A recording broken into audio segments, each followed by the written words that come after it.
Hello, everyone, and welcome to Pro Wrestling Inside and Out. Supporters, we're going to talk about wrestling announcers. Now, personally, my favorite announcer of all time is Gordon Solie. Rodney, your favorite announcer of all time? Gordon would be actually number one, without a doubt. But the person I think that introduced us to wrestling was Harry Thornton. He was a ring out, or was a commentator on WDF TV 12 here in Chattanooga, and as well as did it in Nashville on the station up there. I forgot what station it was, but he kind of introduced it. Had that more confrontational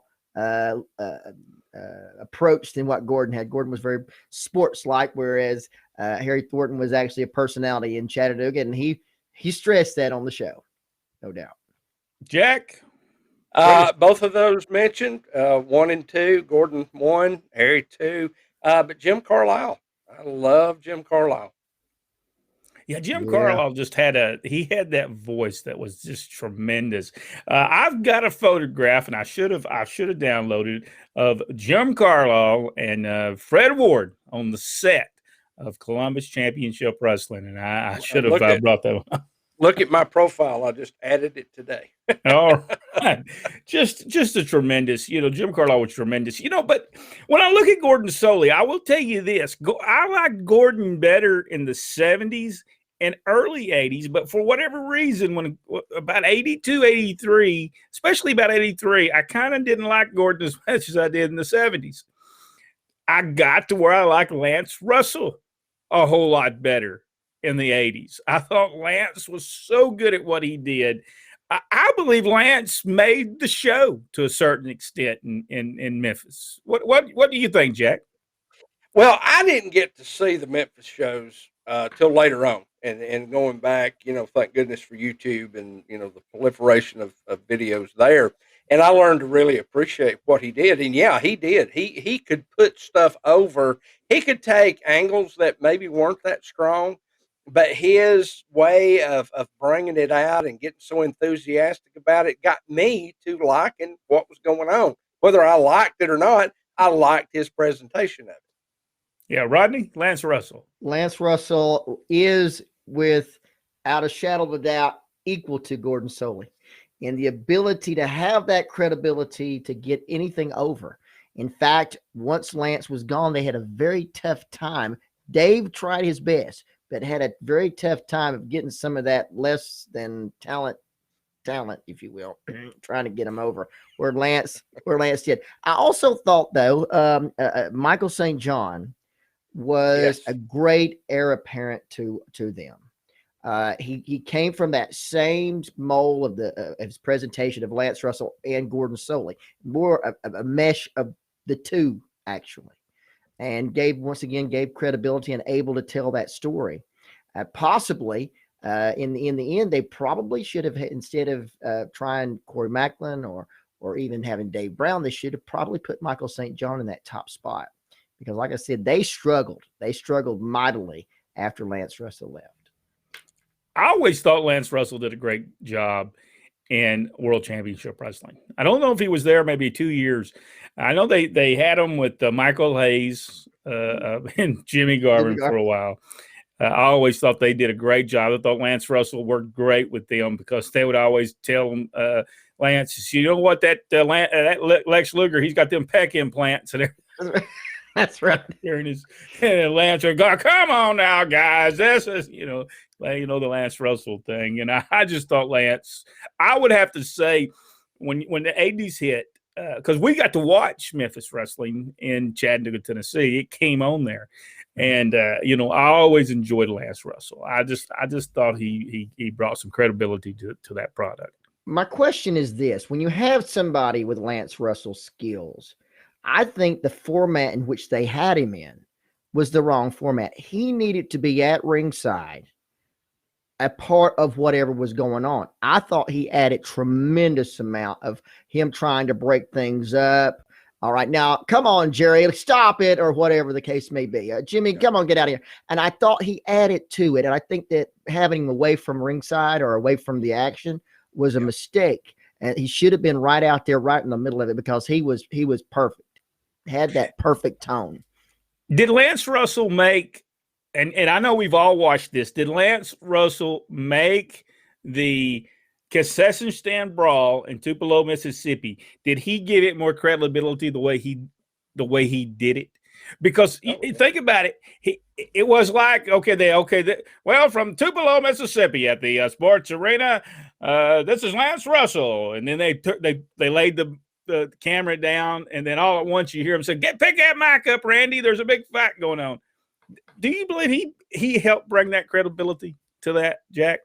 Oh yeah, without a doubt. I mean, because he was excited, and that made everybody else excited. That's just the way he did TV. But that especially was something that got over huge.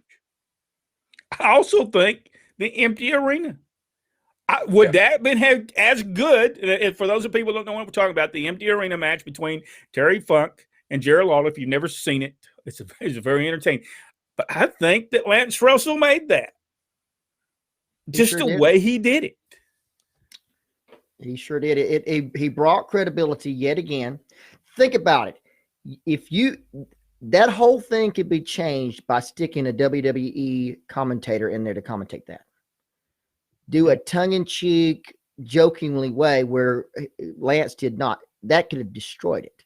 Destroyed the whole thing. So, yeah, this was perfect. That's the reason they simply can't do it nowadays, because they don't have the people with the experience and the credibility of a Gordon Solie or Lance Russell doing it. And I'm not sure that even Gordon could have done that particular match in the way that Lance did. No. All right, we got to talk about Charlie Platt. Charlie Platt, magnificent. I really always thought that he was the I'm going to be honest with you. I love Gordon Solie, but I always thought that Charlie Platt should have been doing Continental Championship Wrestling. I think Charlie Platt should have been doing the whole time. What do you guys think? I'll chime in first. Yeah, I totally agree. You know, it was always a dream of mine to have a match called by Gordon, and I got that. But for Continental, Charlie was really the voice of Alabama wrestling. And nothing against Gordon. He was absolutely fantastic. But Charlie was one of us. And he understood the nuances of the folks here and the longtime fans. And yeah, when he was gone, man, to me, that was a hard void to fill. I don't think anybody ever did fill it. No.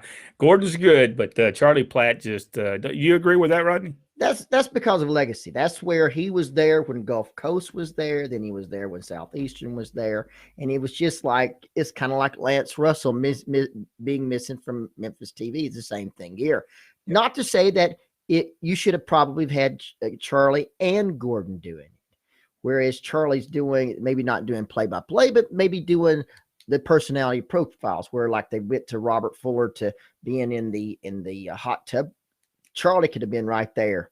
And Charlie had that Harry Thornton way of that aggressive, that confrontational way, where Gordon really didn't. Even though they tried to get Gordon to do it, for Gordon it didn't work.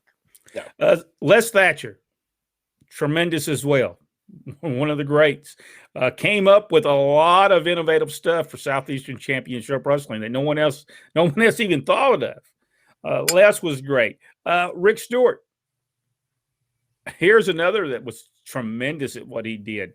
I thought could have been. And made it look easy. Yes. And made it look easy. And it's not. He made it look tremendously easy. Yeah. Anybody ever tried to do commentary? Man, I was horrible at it. I couldn't remember nothing. I could remember every move until the camera got on and I was doing the commentary. And then I couldn't remember nothing. So commentary is not easy for those people who think it's easy. No, I laugh, but I'm exactly the same way. I tried to do it. I went to Pennsylvania a couple of years ago to do commentary with Samu of the Samoans, and we were both like, "This ain't what we do," you know. But we muddled our way through it, but it was awful. It was fun, but it was awful. Anybody that we need to talk about before we leave, and commentator Ron West. You know, I'm going to tell you something. It turned out okay. I was doing the ring announcing. Dad was doing the commentary. The towns were up all the week. So what do you know? They about were that? all up. That's true. They were all up. At the end of that, Dad said to Austin Idol and Pork Chop Cash, he said, I want to tell you one thing. I have figured out I cannot do commentary. That's those words he said at the end of that program. And you know what, though? We all think it's bad, but it's not. Not to the fans. And Dad was just speaking to the people like you normally would. So, yeah, it turned out all right. All right, folks. So we'll talk more about and we want to thank you so much for supporting us. We certainly do appreciate it. We have more supporters, and we certainly do appreciate that you support us. So, by the way, just so you know, this is what I've got right here, and Jack's got them as well. Is what are your supportings going to? Rodney said he didn't think he could get them in his ears. He didn't think he could wear them in his ears. For whatever reason, those ones that fits down in the ears don't work. And I can't get them to fit or stay. And that's just some of the things we're going to buy to constantly upgrade what we're doing here at Pro Wrestling Inside and Out. Thank you so much, and we'll see you. Jack, is there anything that you need to say to the I was just going supporters? to say that on the earpieces, we're going to get some Gorilla Glue, and we're going to take care of Rodney.